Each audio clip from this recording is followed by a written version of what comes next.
আসসালামু আলাইকুম, আমার চ্যানেল কুকিং বাই ইমিতে আপনাদের সবাইকে স্বাগতম। আজ তৈরি করে দেখাবো অসম্ভব মজার একটি ডেজার্ট বা মিষ্টির রেসিপি।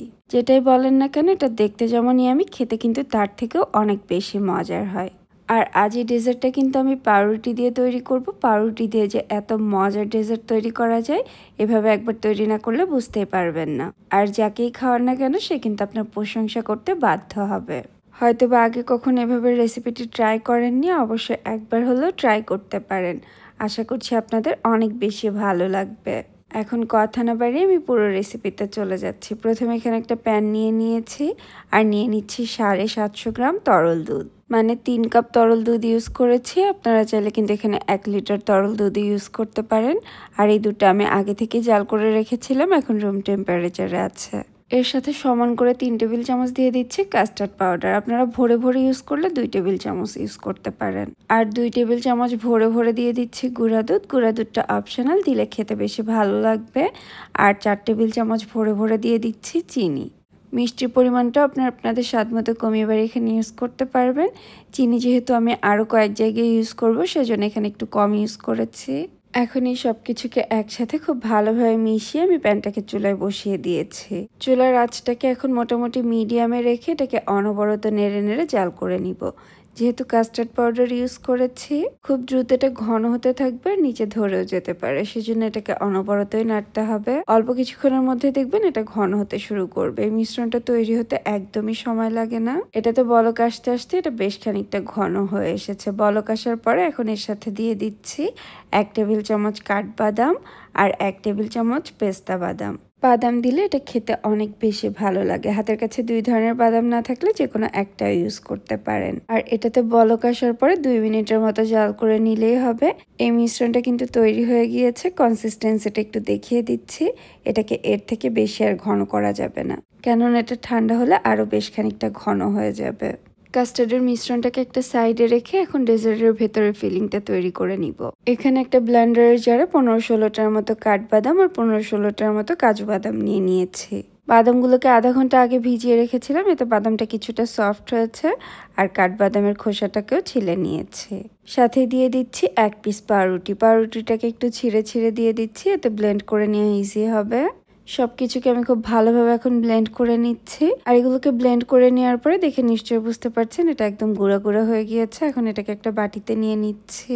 এর সাথে দিয়ে দিচ্ছি 1/2 কাপ গুঁড়া দুধ আর দিচ্ছি 2 টেবিল চামচ কনডেন্স মিল্ক।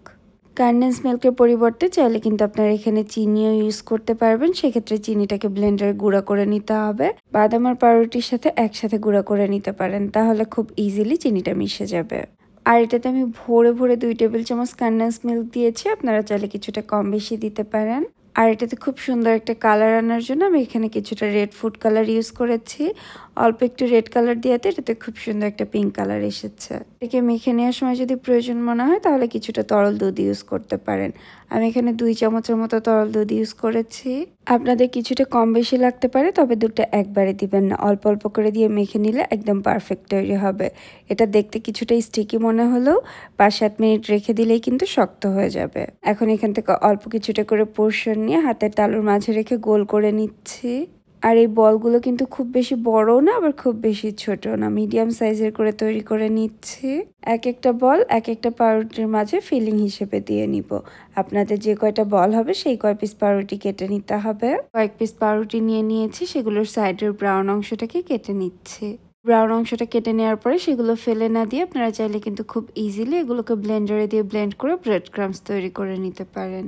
তারপর এখানে একটা বাটিতে আমি 1/2 কাপ নিয়েছি তরল দুধ। দুধটা আগে থেকে জাল করা ছিল, এখন রুম টেম্পারেচারে আছে। এর সাথে 1 চা চামচ চিনি দিয়ে ভালোভাবে মিশিয়ে নিয়েছি।